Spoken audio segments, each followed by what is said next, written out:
Before we start, leave a like and subscribe to the channel.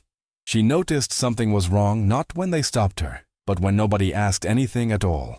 There was no good evening, no explanation, just a quick glance, the kind that makes a decision before hearing a single word. ID, one of them said flatly, as if the conclusion had already been reached. She handed it over. No rush, no drama. She was too tired to react. The kind of tired that doesn't come from the body, but from years of accumulating small violences that nobody calls by their right name. While one officer examined her documents, the other looked her up and down. He didn't bother hiding it. His eyes lingered on her clothing, her posture, her face, cataloging details that had nothing to do with identification. "Where do you think you're going dressed like that?"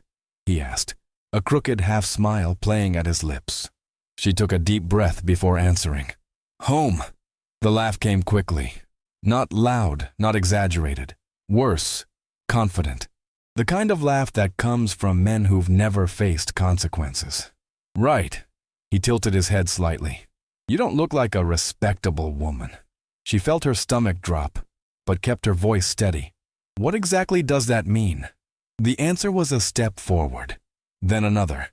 "We're going to search you." "Search me for what?" she asked finally, her voice carefully controlled.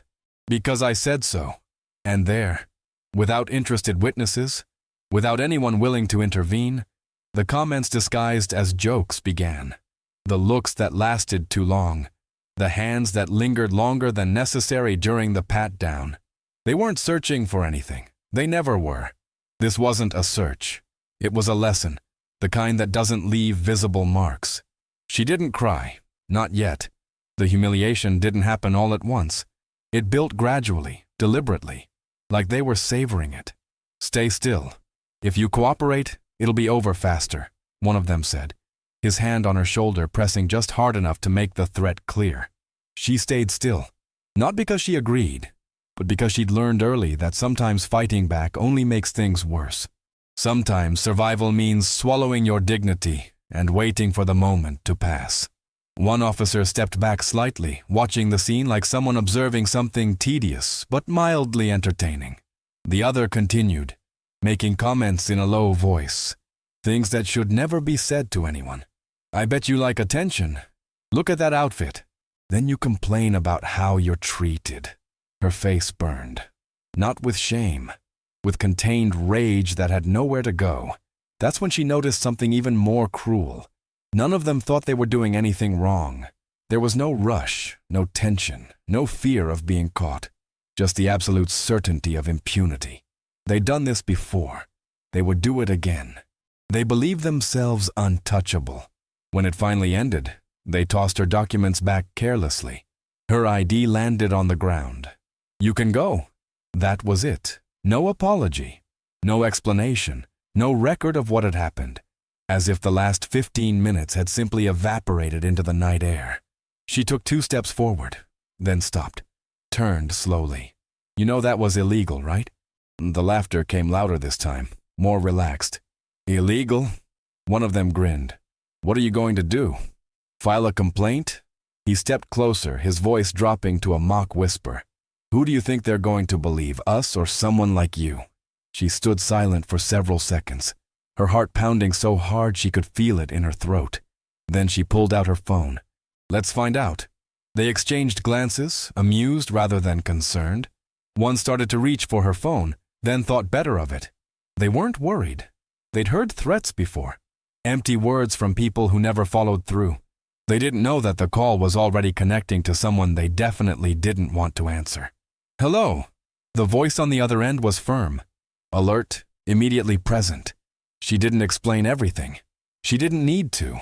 She said only, "They're searching me without cause. They're humiliating me, and I recorded it." The silence that followed lasted no more than 2 seconds. But it was enough. Everything changed in that pause. "Where are you?" the voice asked, different now, sharper, focused, already moving. She gave the location. The officers noticed the change. The laughter died. One of them stepped closer, his earlier confidence cracking. "Hey, put that away." "No," she answered. For the first time that night, Her voice didn't tremble. Minutes later, more people arrived, not with exaggerated sirens or spectacle, but with real authority, the kind that doesn't need to announce itself loudly because everyone already knows what it means. Questions were asked, documents requested again. The officers' gazes grew uncomfortable, shifting between defiance and the first creeping edges of worry. Who authorized the search? What was the suspicion? Where's the incident report? None of the answers convinced anyone. When they asked to see the officers' phones, the air grew heavy. One officer's jaw tightened. The other looked away. But it was her recording that mattered most. The footage showed everything. The phrases: casual, cruel, confident. The laughter: easy, practiced. The tone: predatory beneath a thin veneer of authority. There was no way to reinterpret it. No way to claim misunderstanding or context. The evidence was irrefutable. She watched in silence as, for the first time that night, the contemptuous looks changed direction. Now her former tormentors were the ones being scrutinized, questioned, doubted. Now they were the ones explaining themselves to people who had the power to end their careers. One of them tried to speak. "Look, it's not what it sounds like. It's exactly what it sounds like." The supervising officer cut him off coldly. "And what it looks like. Save it for the inquiry." She felt something shift inside her. Not triumph, it was too soon for that, and too complicated. But something like validation. The acknowledgement that what had happened to her was real, was wrong, was unacceptable. For the first time in hours, she could breathe properly. Hours later, sitting in a hard plastic chair in a fluorescent-lit office that smelled of old coffee and bureaucracy, she heard a question she never imagined hearing in this context. "Ma'am, do you wish to file formal charges?" She thought for a moment, remembered the exhaustion, remembered the fear, that sharp, animal fear of being completely powerless, remembered how many times she'd swallowed similar situations, told herself it wasn't worth the fight, convinced herself that speaking up would only make things worse. "Yes," she answered, her voice clear and certain. "I do." The days that followed moved with the strange momentum of something that can't be stopped. The video leaked, not through malice or revenge, but because someone in the chain of custody decided that this couldn't be buried. That silence was more dangerous than exposure. The investigation revealed something larger than a single incident. It wasn't isolated. It was a pattern. The same names appeared in complaint after complaint. Reports that had been filed but never pursued. Testimonies that had been recorded but never investigated. The same types of stops, targeting the same types of people. The same phrases, almost scripted in their repetition. Women pulled over late at night for minor infractions that didn't warrant stops. Young men searched randomly in neighborhoods where those searches somehow only targeted certain demographics. Invasive pat-downs conducted without cause, without witnesses, without oversight. A systematic abuse of power, protected by institutional indifference and the victim's fear of not being believed. The two officers didn't just lose their positions. They lost what they'd believed was their greatest protection: credibility. News coverage was relentless. Not sensational, but steady. The kind of attention that doesn't fade after one news cycle. Community groups mobilized. Lawyers offered pro bono representation to other victims who'd been too afraid to come forward before. The department, facing public pressure it couldn't ignore, announced reforms, body cameras made mandatory, new protocols for searches, an independent review board for complaints. Would it be enough? She didn't know. Systemic change didn't happen overnight, and she'd lived long enough to know that promises made under pressure weren't always kept.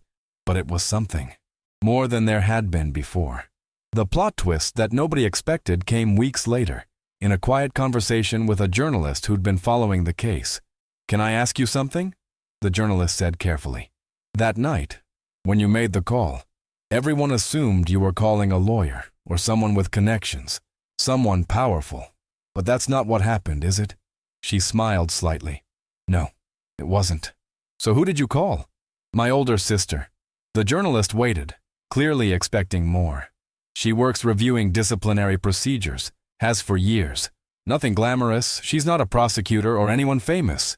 Just someone who reads through case files, making sure proper protocols were followed. She paused.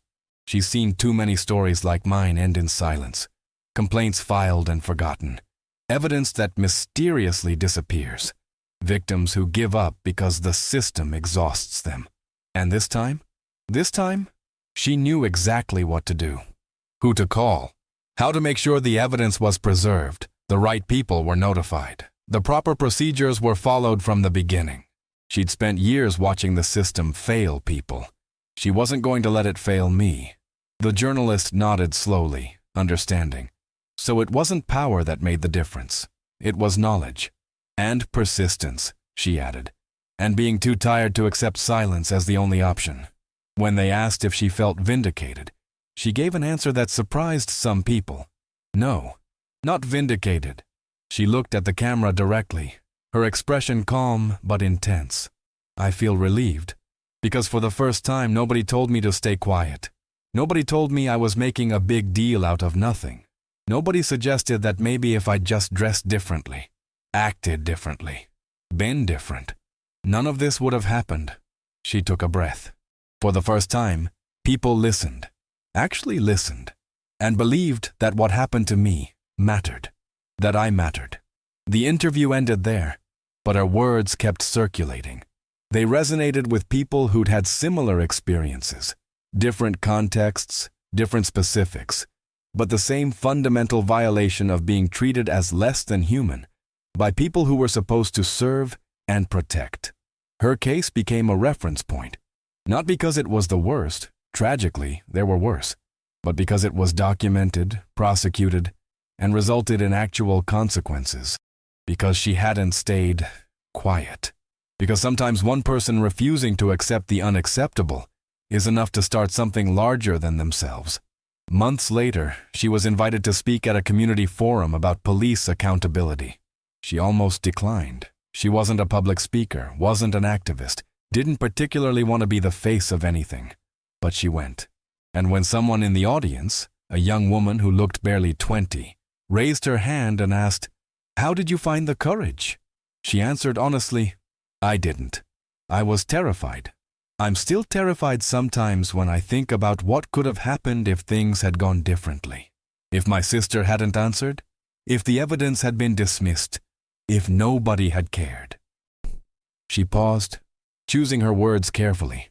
But I was also tired. So tired of swallowing injustice and calling it peace. So tired of making myself smaller to make other people comfortable. So tired of accepting that some people get to violate others without consequence because that's just how things are. The young woman nodded, her eyes bright. And I realized something that night. She continued. Staying quiet doesn't keep you safe. It just keeps you silent. The danger was already there. It had always been there. The only question was whether I was going to pretend it wasn't. The applause that followed was quiet but sustained. Not celebration, acknowledgement. As she left the forum that evening, walking to her car in the darkening parking lot, she felt it again. That spike of anxiety. That automatic tension at being alone in a vulnerable space. But this time, she also felt something else. Not fearlessness. She doubted that would ever fully return. But the knowledge that her voice mattered. That her story mattered. That she had every right to take up space in the world without apology or justification. And that sometimes the bravest thing you can do is simply refuse to disappear. She got in her car, locked the doors, and drove home. This time, nobody stopped her. If you like this story, leave a like and subscribe for more.